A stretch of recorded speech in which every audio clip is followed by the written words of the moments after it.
The Galactic Council chamber was silent. 347 representatives from across the known universe sat in their designated seats, their faces showing various expressions of shock, fear, and disbelief. The massive holographic display in the center of the room showed the final casualty reports from the human war, as it was now being called. High Chancellor Vexnar of the Zorthian Empire stood at the podium, his four arms trembling slightly as he read through the numbers.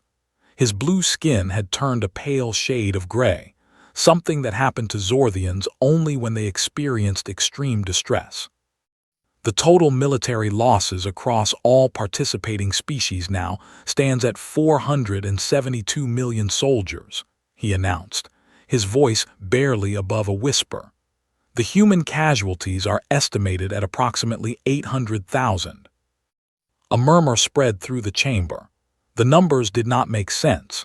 They could not make sense. The combined forces of 12 spacefaring civilizations, each with millions of years of advancement beyond the humans, had been defeated by a species that had only discovered faster than light travel 30 years ago. Ambassador Krelnar of the Hive Collective raised one of his chitinous limbs to request permission to speak. The High Chancellor nodded. "This council made a grave error," Krelnar said, his compound eyes reflecting the light of the holographic display. "We looked at the humans and saw a primitive species. We saw their short lifespans, their fragile bodies, their small territory. We thought they would be easy to conquer." "We were fools," said Representative Murasal of the Celestine Federation, her silver scales shimmering as she spoke. "My people lost 43 million soldiers in the Battle of Proxima Centauri alone. 43 million. Our entire invasion fleet was destroyed in 72 hours. The High Chancellor cleared his throat. "We are gathered here today to discuss the formal resolution to ban all warfare against humanity. Before we vote, I believe it is important that we review exactly what happened. Perhaps then, future generations will understand why this ban is necessary." The chamber fell silent once more, as the holographic display changed to show a timeline of events. It had all started 18 months ago. The humans had been expanding their territory slowly, establishing colonies on habitable worlds in systems that the Council had deemed too dangerous or too resource-poor to bother with. They were considered a minor species, barely worth noticing. Then the humans had discovered a rich deposit of the rare element quantium in the Keth system. Quantium was essential for advanced FTL drives, and the deposit was larger than any that had been found in the past 1,000 years. The Zorthian Empire, the largest and most powerful member of the Council, had immediately claimed the system as their own. The humans had refused to leave. "We sent a diplomatic envoy," the High Chancellor continued, narrating the events. "We explained to the humans that they were trespassing on Zorthian territory. We gave them one standard cycle to evacuate their mining operations." "What was their response?" asked a young delegate who had not been present during the initial discussions. The High Chancellor's expression darkened. Their response was a single-word transmission. They said no. The Zorthian Empire had been insulted. No species had ever defied them so openly. The Emperor himself had ordered the mobilization of the Third Fleet, consisting of 5,000 warships, to remove the humans by force. "We expected the battle to last perhaps 1 hour," said Admiral Vorental, the sole surviving commander of the Third Fleet. He stood in the chamber now, his once proud uniform torn and stained with the marks of defeat. "We had 5,000 ships. The humans had 37. "Tell them what happened, Admiral," the High Chancellor said quietly. The Admiral's voice cracked as he spoke. "The battle lasted 6 hours. When it was over, 4,712 of our ships were destroyed. The humans lost 4 ships. Gasps echoed through the chamber. Even those who had heard the reports before found them hard to believe. "How is this possible?" demanded Representative Gravnix of the Stone Lords. Our ships are equipped with the most advanced weapons and shields in the galaxy. Our soldiers are genetically enhanced for combat. We have been perfecting warfare for millions of years." Admiral Vorental shook his head slowly. "That is exactly the problem. We have been perfecting the same type of warfare for millions of years. Our tactics, our strategies, our weapons, they have remained largely unchanged because they have always worked. We saw no need to innovate. The humans," he continued, "have only been fighting wars in space for 30 years. But in those 30 years, they have developed weapons and tactics that we never imagined possible. They do not fight like any species we have ever encountered." The holographic display changed to show footage from the battle. The council members watched in horrified fascination as human ships moved in ways that seemed to defy physics. They changed direction instantly, accelerated beyond what should have been possible, and fired weapons that their sensors could not even detect until they had already hit their targets. "Their ships are piloted by what they call AI," the admiral explained. "Artificial minds that can think and react thousands of times faster than any biological being. And their pilots, instead of being protected in safe command centers, actually fly inside their smaller craft. They call them fighters." "That is insane," muttered Representative Krelnar. "Why would anyone put themselves in such danger unnecessarily?" "Because it works," the admiral replied. "Their human pilots can make decisions in the heat of battle that no AI, no matter how advanced, can replicate. They are unpredictable, creative, and utterly fearless. In the Battle of Keth, a single human pilot destroyed 23 of our cruisers before being shot down. And even then, he used his damaged ship as a missile, taking out 2 more cruisers in his final moments." The chamber was silent. No one knew what to say. "After the defeat at Keth," the High Chancellor said, "the Council made the decision to form a coalition. If one empire could not defeat the humans, surely 12 working together could accomplish what one could not." He paused, his expression grim. "We were wrong." The coalition had assembled the largest military force in the history of the galaxy. 200,000 warships from 12 different species, carrying over 500 million soldiers. They had gathered at the edge of human space, confident in their overwhelming numerical superiority. General Straxver of the Zorthian Imperial Army had been given supreme command of the ground forces. He stood before the council now, his 4 arms hanging limply at his sides. The once proud general looked like a broken creature. "We invaded Earth," he said, his voice hollow. "The human homeworld. We thought if we could capture their planet of origin, they would surrender. We were so confident. Our intelligence reports said Earth had only a population of 12 billion and a defense force of perhaps 2 million soldiers.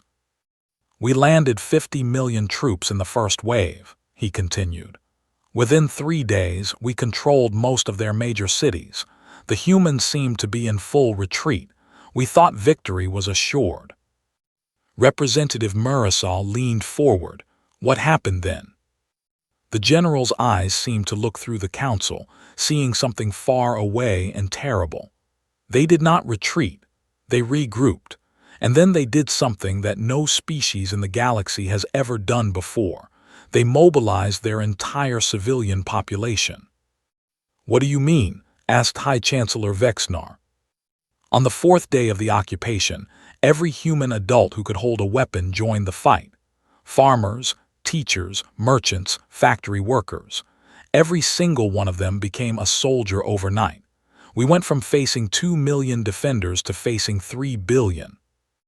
The council members exchanged looks of disbelief. In their cultures, war was the domain of professional soldiers. Civilians were to be protected, not armed. "They fought us in ways we could not understand," the general continued. "They did not face us in open battle where our superior firepower could destroy them. Instead, they attacked from shadows, from buildings, from underground tunnels. They used their knowledge of their own world against us. We would secure a city, and then in the night humans would appear from nowhere, kill our soldiers, destroy our supplies, and vanish before we could respond. They called it guerrilla warfare. We called it madness. A Celestine delegate raised her hand. Surely your advanced weapons could handle such primitive tactics. General Straxfer laughed bitterly. You would think so, but the humans adapted faster than we could respond. Within weeks, they had analyzed our weapons and developed countermeasures. They created devices that jammed our communications, armor that could withstand our energy weapons, and explosives that could penetrate our shields. They learn at an incredible rate, he added.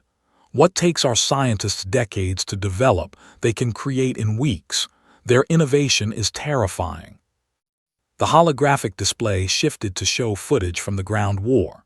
Council members watched as human soldiers, wearing crude armor and carrying weapons that looked almost primitive, overwhelmed Zorthian positions with sheer determination and tactical ingenuity. Look at this, General Straxfer said, pointing to a particular scene. This human soldier is charging directly at an armored vehicle. He has no chance of survival. He knows this. And yet he runs anyway because he is carrying an explosive device that will disable the vehicle, allowing his fellow soldiers to advance. They call it sacrifice, he said quietly. They will willingly give their lives to protect their families, their communities, their species. We have no equivalent concept in our military doctrine. Representative Gravnix shifted uncomfortably in his seat. This is disturbing. What kind of species teaches its members to value others above themselves? A species that has survived countless extinction-level events, replied a new voice. Everyone turned to look at the speaker, an elderly Zorthian scholar who had been brought in to provide context. I have been studying human history since the war began.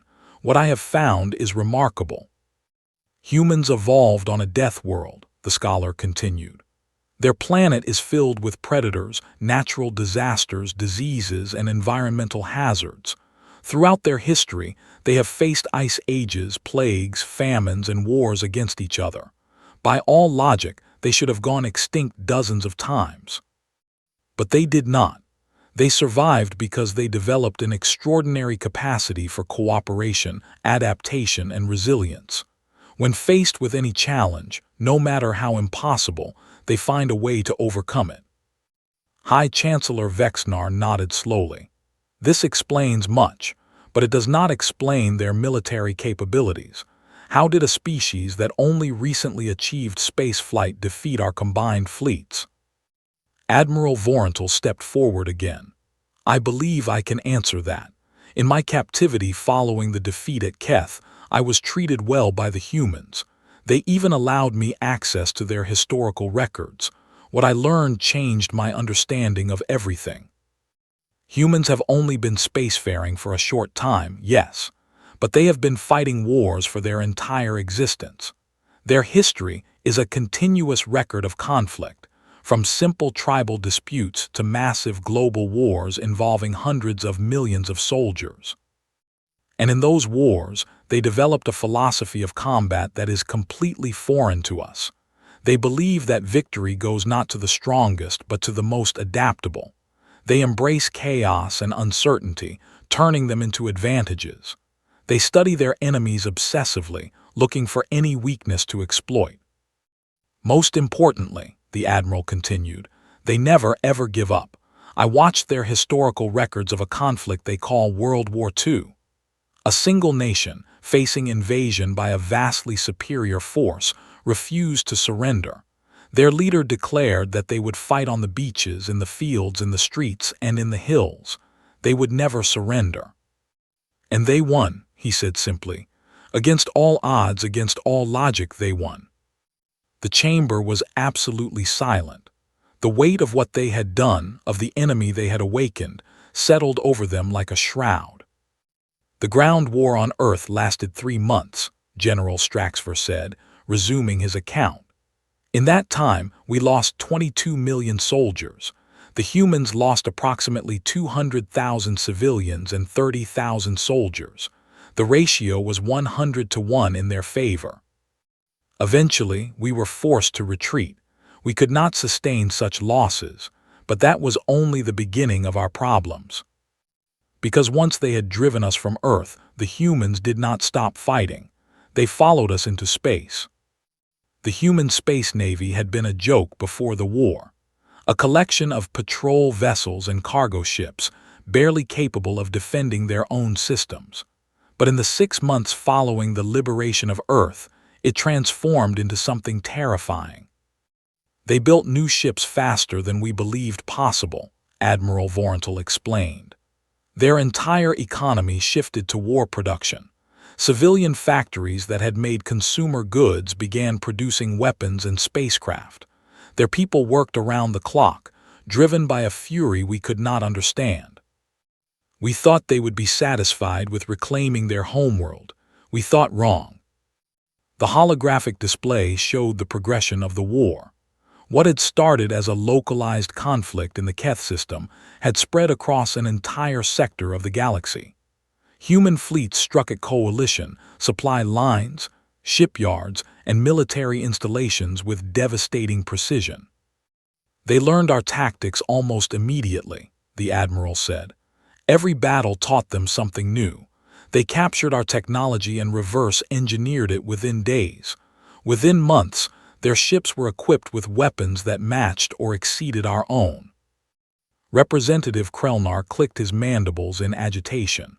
My people sent the Hive fleet to stop their advance at Nexus Station. 100,000 ships, the largest fleet we had ever assembled. And, prompted the High Chancellor. The humans destroyed it in 14 hours. They used a tactic we had never seen before. They sent small craft, each carrying a single pilot, to penetrate our formation and deliver precision strikes against our command ships. When our command structure collapsed, their main fleet moved in and annihilated us. We lost 87,000 ships, the Hive representative continued, his voice trembling. The humans lost perhaps 300. The Stone Lord's delegate stood up angrily. This is impossible. There must be some explanation. Are they using forbidden weapons, dark matter devices, temporal manipulation? No, Admiral Vorental replied. They are simply better at war than we are.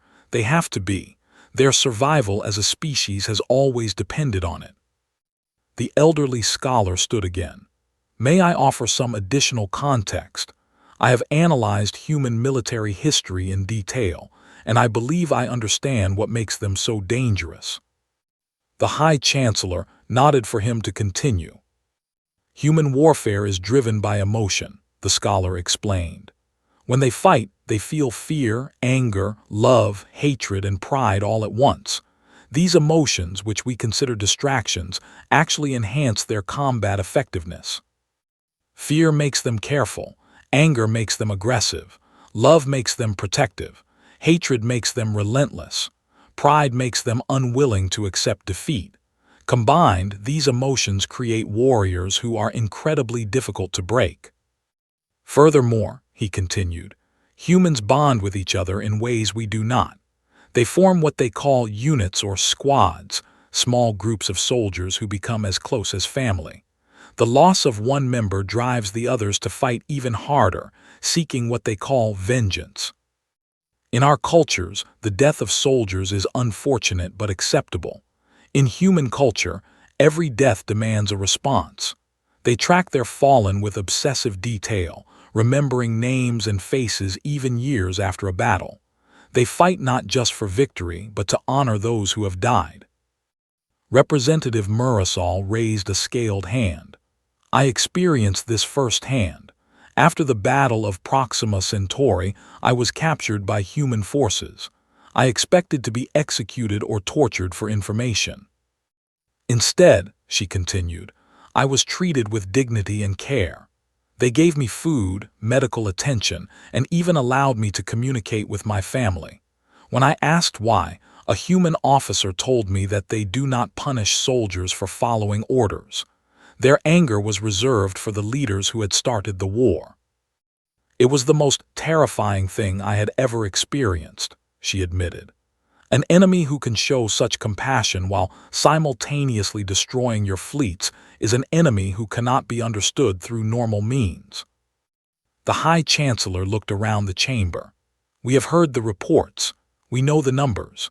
472 million of our soldiers are dead. The humans lost less than 1% of that number, and now their fleets stand at the borders of our core systems, waiting. Waiting for what? Asked the delegate. For us to make a decision, the High Chancellor replied. 3 days ago, I received a communication from the human leadership. They have offered us terms for peace. Murmurs spread through the chamber. What are their demands? Someone asked. Their demands are remarkably modest, the High Chancellor said, sounding almost confused. They want us to recognize their sovereignty over the Keth system and their current territories. They want us to pay reparations for the damage caused to their homeworld, and they want us to sign a treaty promising never to attack them again. That is all, Representative Gravnix asked incredulously. They have us at their mercy, and they ask only for what they had before the war began. Plus reparations, the High Chancellor corrected. Substantial reparations. But yes, they are not demanding our surrender, our territory, or our subjugation. They simply want to be left alone. Admiral Vorental spoke up.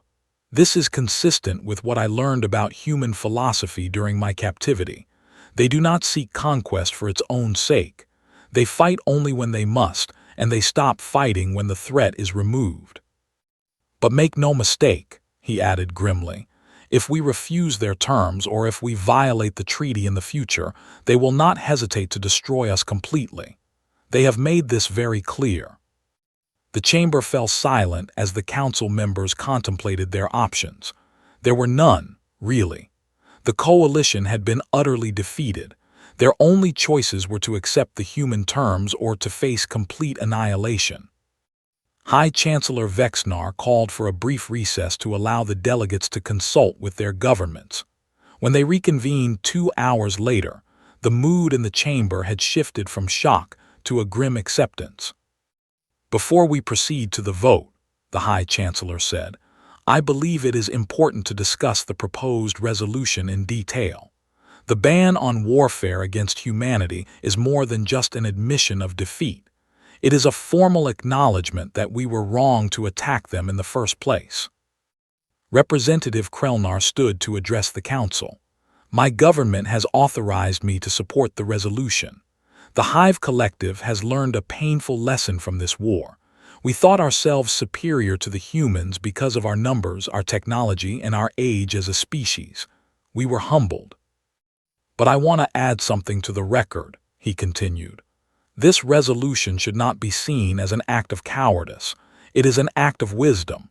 The humans have proven themselves to be the most dangerous species in the galaxy. Continuing to oppose them would be suicide. Representative Murasol rose next. The Celestine Federation also supports the resolution. I would add that during my captivity, I came to respect the humans. They are not monsters, despite their fearsome capabilities. They simply wish to exist in peace.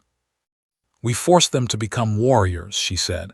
We invaded their home. We killed their people. We gave them no choice but to fight back. And when they did, they showed us what they are truly capable of. One by one, the delegates rose to express their support for the resolution. Even the Stone Lords, who had initially resisted the idea of admitting defeat, acknowledged that there was no other path forward. There is one more matter to discuss, the High Chancellor said when all delegates had spoken. The resolution as written bans all warfare against humanity, but I propose we go further. I propose that we invite the humans to join the Galactic Council as full members. Shocked murmurs rippled through the chamber. They are too young, someone protested. They have only been spacefaring for 30 years. The minimum requirement for council membership is 100,000 years of civilized existence. The requirements were designed for normal species, the High Chancellor replied calmly. The humans are not normal. In 30 years, they have accomplished what took most of us millions of years. They have defeated our combined military forces, developed technology that matches or exceeds our own, and proven themselves to be both capable warriors and honorable adversaries. If we do not invite them to join us, we may find ourselves facing them again someday, and next time they may not be so generous in their terms. The elderly scholar who had provided context throughout the proceedings stepped forward. High Chancellor, if I may offer one final observation. Please. I have studied human culture extensively, the scholar said, and I have come to believe that their greatest strength is not their military prowess, their adaptability, or their emotional intensity. It is their capacity for growth. In their brief history, they have transformed themselves from primitive hunter-gatherers to spacefaring explorers. They have overcome disease, famine, and even their own worst impulses. They are constantly changing, constantly improving, constantly pushing the boundaries of what is possible. If we can learn from them instead of fighting them, imagine what we might become. Their energy, combined with our knowledge and resources, could lead to achievements we cannot even imagine. The High Chancellor nodded thoughtfully. Well said. The vote will now proceed. All those in favor of Resolution 91, which bans all warfare against humanity and invites them to join the Galactic Council as full members, please indicate. 347 hands, claws, tentacles, and appendages rose in unison. The vote was unanimous. Resolution 91 is passed, the High Chancellor announced. From this day forward, warfare against humanity is prohibited by galactic law. Any species that violates this ban will face the combined opposition of the entire council. He paused, looking around the chamber at the assembled representatives. We have made many mistakes in our dealings with humanity. We underestimated them, attacked them, and caused tremendous suffering on both sides. Today, we take the first step toward repairing that damage. I will personally travel to Earth to present the resolution to the human leadership. I will apologize for our actions and offer our hand in friendship. And I will hope, for all our sakes, that they accept. 3 days later, High Chancellor Vexnar stood in the Great Hall of the United Human Nations on Earth. He was surrounded by his aides, all of them visibly nervous despite the assurances of safe passage they had received. Before him stood the human president, a woman named Sarah Chen. She was smaller than he had expected, barely reaching his mid-chest. Her dark eyes studied him with an intensity that made him uncomfortable. High Chancellor, she said, her voice calm but firm, you have come a long way. I have, he acknowledged. I come bearing an official resolution from the Galactic Council, a resolution that bans all warfare against your species and invites you to join us as full members. President Chen accepted the document and read through it carefully. Her expression remained neutral throughout. This is unexpected, she said finally. We asked only for recognition and reparations. This goes far beyond that. We have learned much from this war, the High Chancellor replied.